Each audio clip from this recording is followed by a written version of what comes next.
Esse ano tivemos o projeto 365, em que estudamos a Bíblia toda em um ano. E a gente sabe que estudar a Bíblia é bem diferente de ler a Bíblia. Então, o objetivo desse projeto foi dar ferramentas para a gente, ensinar a gente a como estudar e ter a interpretação correta das Escrituras. Para ajudar a gente nesse projeto, a gente teve a participação de vários irmãos daqui do Rio, de outros estados do Brasil e também até mesmo dos Estados Unidos, irmãos que vieram colaborar e contribuir para a gente nesse projeto. Falando um pouquinho sobre as séries de pregações que a gente teve nos nossos cultos, a gente teve algumas séries que focaram em estudar alguns blocos maiores da palavra. E séries, por exemplo, como a de José, logo no começo do ano, em janeiro, e também séries como aquela que fizemos de estudar Filipenses, vivendo acima das circunstâncias, apesar das circunstâncias difíceis. A gente também teve várias séries conectadas ao que o mundo todo estava vivendo, nós como indivíduos e a sociedade. Por exemplo, quando a gente fez aquela série Imunidade, o poder está no sangue, conectada a todo aquele ambiente da chegada das vacinas ao Brasil. E também, por exemplo, a série Heróis, conversando um pouco com toda a temática das Olimpíadas e dos heróis olímpicos. A gente também teve algumas séries, na verdade, que mostraram que o Evangelho nos regenera, nos transforma e que nos dá um propósito e uma missão, mas que são duas coisas muito importantes, mas que são diferentes. A gente também teve várias séries desenvolvidas por ministérios, como a série Redescobrindo o Trabalho, desenvolvida pelos jovens profissionais, que mostra qual é o plano de Deus para o nosso trabalho. Que o trabalho secular é muito, muito, muito importante, assim como o trabalho religioso. E que a gente pode e deve servir a Deus com os nossos trabalhos. O Ministério Universitário, eles organizaram e dividiram com a gente uma série sobre o multiverso real. Uma série que falou sobre o mundo digital e redes sociais, toda essa tecnologia, o que isso está relacionado à vida espiritual. E a gente também teve algumas séries comemorativas, como por exemplo a série da Boda de Pérola, comemorando os 30 anos de aniversário da nossa igreja. Uma salva de palmas, por favor, aí. Quem está no salão está batendo, quem está vendo o vídeo em casa pode bater também. E a gente também teve aquela série do Cristo Redentor, lembram? Em outubro, comemorando os 90 anos dessa estátua, desse ícone mundial que representa um Cristo de braços abertos sobre as pessoas.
Uau! Quanta coisa a gente estudou!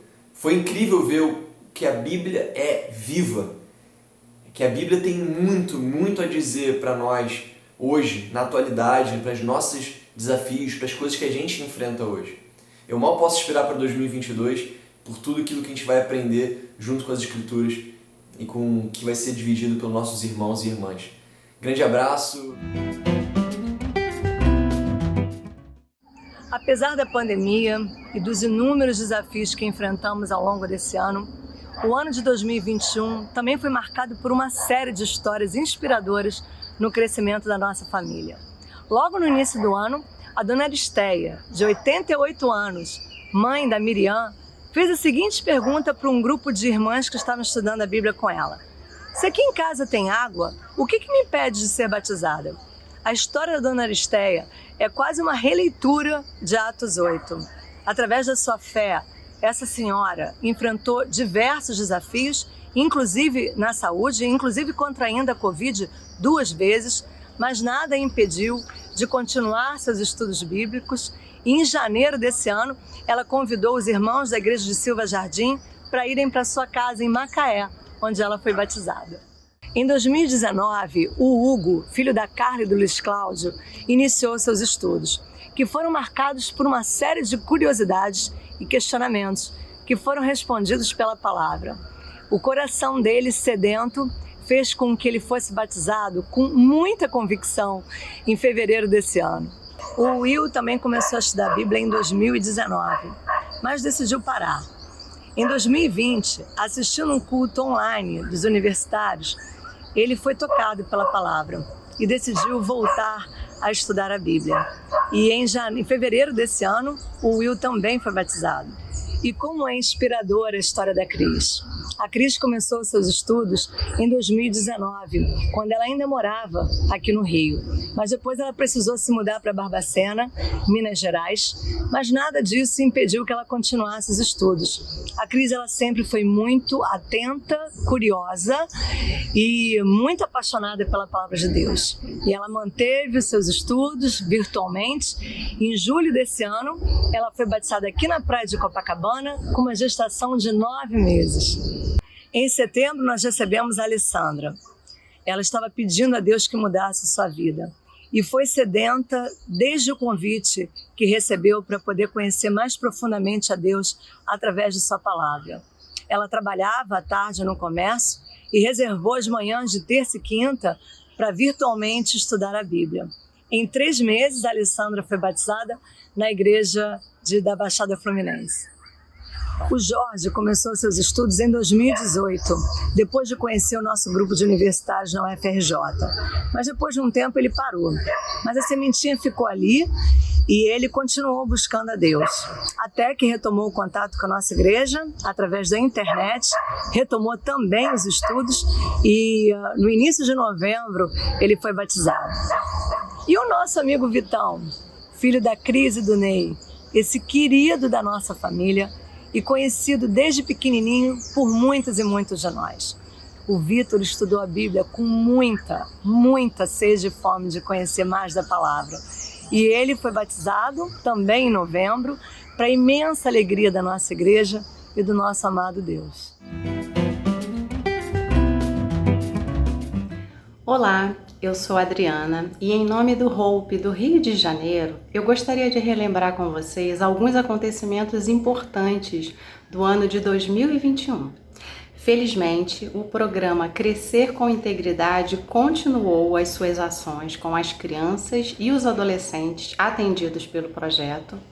E, na verdade, durante o ano de 2021, o programa Crescer se tornou um porto seguro para 50 famílias, oferecendo cestas básicas durante todos os meses do ano.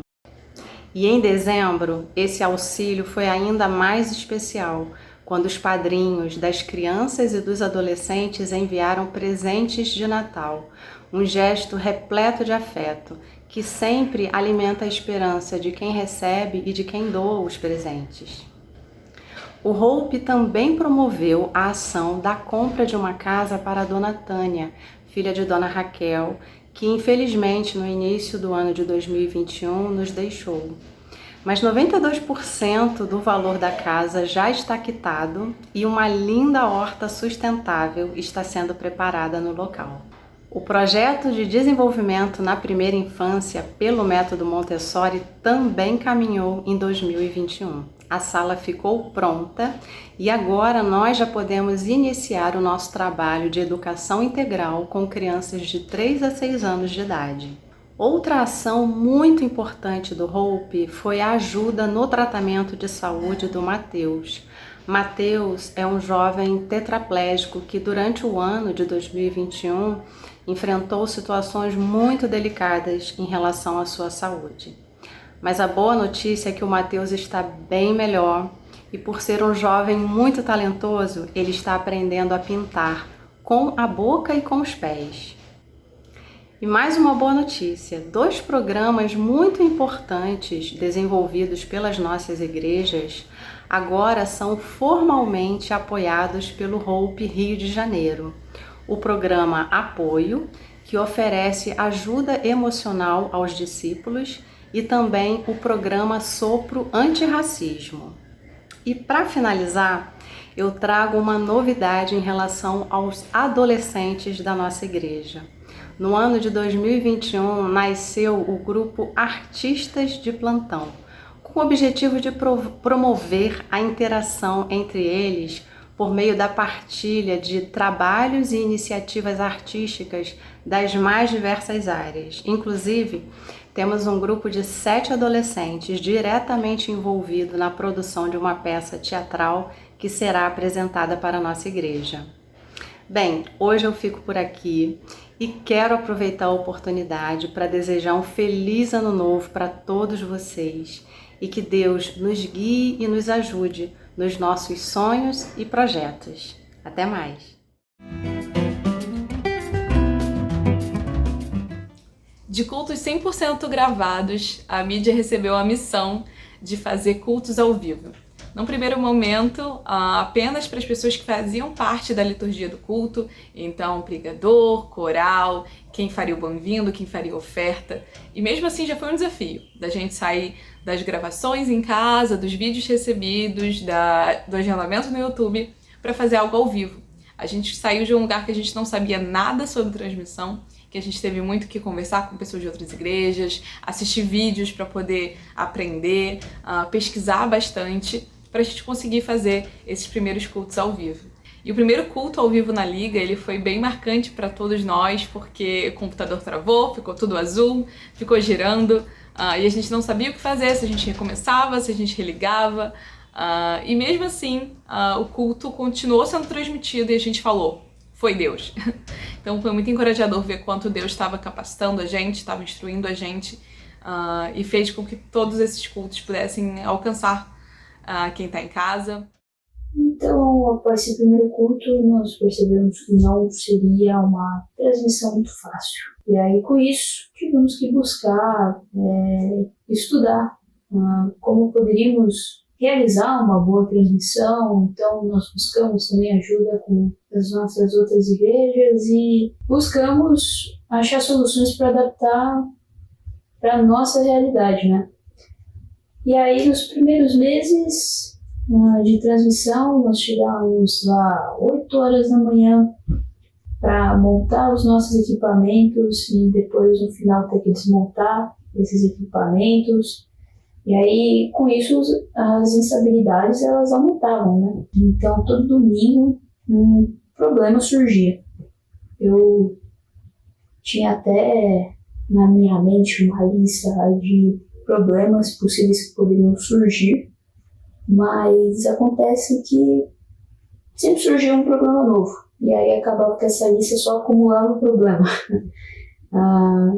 Então tinha domingos que a internet não funcionava, e aí a gente tinha que ligar para o provedor de internet, ali na correria,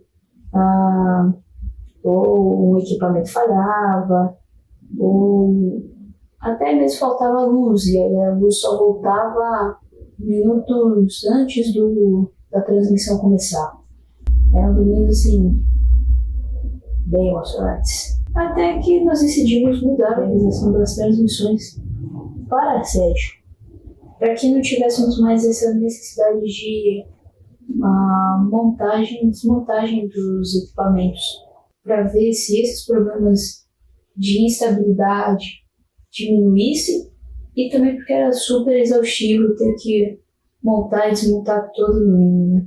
Então, lá fomos nós para mais um processo de adaptação a um novo cenário, para a gente alcançar aí o melhor que tínhamos para dar nas nossas transmissões. E lá nós podemos melhorar bastante a qualidade assim, das nossas transmissões, e assim, um trabalho que inicialmente era feito por 4, o grupo foi aumentando, as pessoas decidiram sair da sua zona de conforto e se desafiar com a tecnologia e tá dando todo o suporte a nós. Então, a disposição de servir, de aprender, dessa galera aí que se dispôs, é muito encorajador para nós.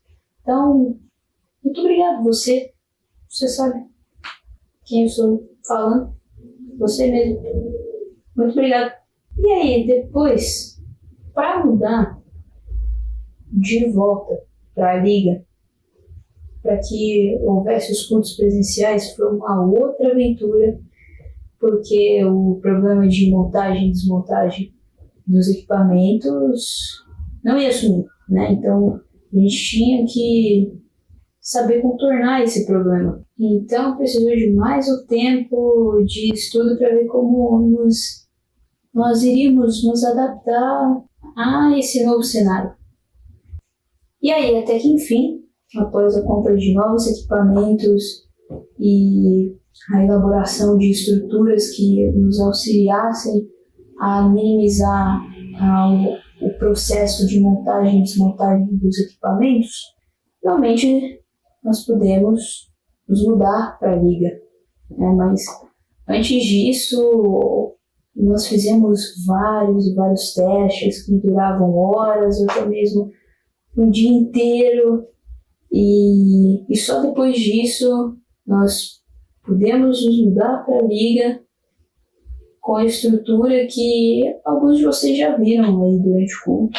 E é claro que os problemas eles não acabam, né? Eu acho até difícil ter um fim, mas estamos trabalhando aí para que possamos evoluir cada vez mais. Isso aqui é só o começo, ainda tem muito o que alcançar, ainda tem muito o que aprender, o que evoluir, e só tenho a agradecer, né, ao grupo de mídia toda, só tenho a agradecer pelo suporte que a igreja nos dá todos os domingos, nos deu durante todo esse tempo. Muito obrigada. Mas conta aí, Bá, é tranquilo servir na igreja? Não. Servir todo domingo tranquilo. É uma tranquilidade.